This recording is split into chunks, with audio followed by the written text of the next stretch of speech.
how far have we fallen? Great America. America, probably other than Israel, I'll say without reservation, other than Israel, the greatest country in the world. The greatest country in the world. I remember as a child growing up in this country, man, I mean, it's a great place to grow up. And I love my country. And I understand everything, don't get me wrong. We understand the doctrinal things, and we're Bible believers, and we can dot the I's and cross the T's, and we know where it's all going to end, and we understand the fall and all that. Okay, set all that aside for just a minute, all right? It's a great country. But man, she's hurting. She's hurting. And if you come back tonight, and I hope you will, and if I can encourage you, come back tonight, I promise you, brother's going to get up here and he'll be able to give you some stuff about what's going on the streets of America. Amen? 18.5 million grow up without a father in America today. 18.5 million, no father. Now, this is not my stats, this is stats that you can pull up. Google's a wonderful thing. 80%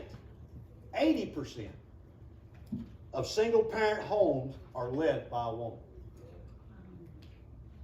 Now, ladies, bless your heart, I'm not kicking you. I'm not. I think women, you do the best that they can do with what they've got. Amen.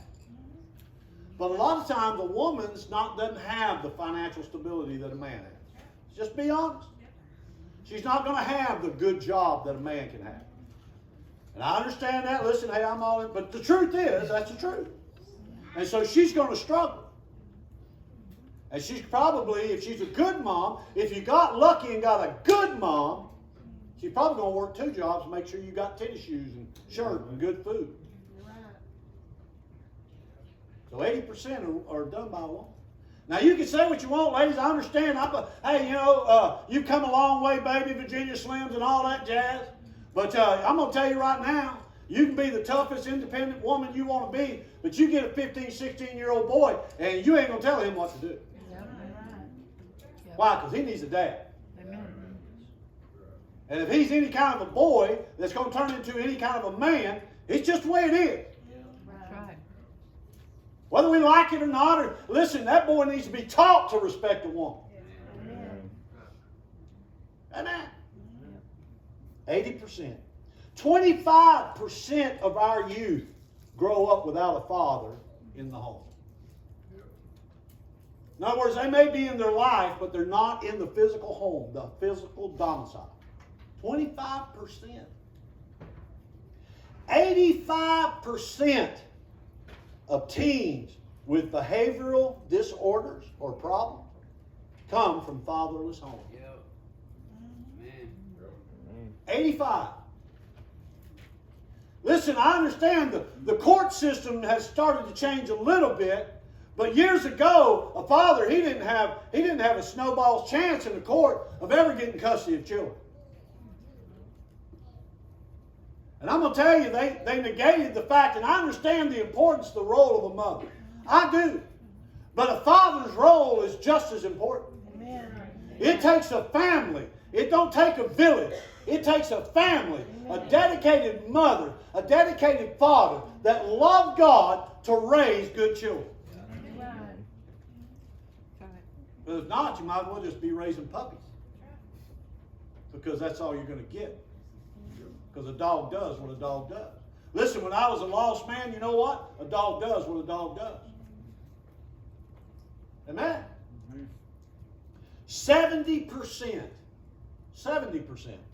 of all adolescent patients in drug and alcohol treatment come from homes without fathers. 70%. That's today's statistics in today's society in which we live right now. And then you wonder why our country is in the shape. That's the future. Remember the children it's the one that rocks the cradle. That influences those children, and if a father's not there to give that other side of that balance that's needed, what are you going to have? You're going to have something deformed. So now you sit aghast as you watch Fox News or CNN or MSNBC, and you sit aghast as to why this young man is wearing a dress and what would be in his mind to want to Charles dress and change his gender, and he's confused, and you wonder why. That's why. You wonder why young teenagers are acting the way they're acting is because of the environment. You say, well, environment has everything to do with it. Amen. The moral fabric of a country affects its youth. Yep. And the problem with the moral fabric in America is it's solely torn and it's moth-eaten and it's decayed. Why? Because people have left the house of God. Listen, when I was a kid, we were lost. And I can remember going by on Sunday morning, and there were people at the church house packed. Not anymore. Brother Joe had some pictures of some place where there was a church on fire. I don't know where that was at, brother. Burning. Empty church. Gone. Closed up. Doors closed. No service. What happens? How many children does that affect? Listen, dads need to be back in the church house. Dads need to be led back to the church house. Why? Because if you can get dad in, you can get mom, you can get the kids. Amen.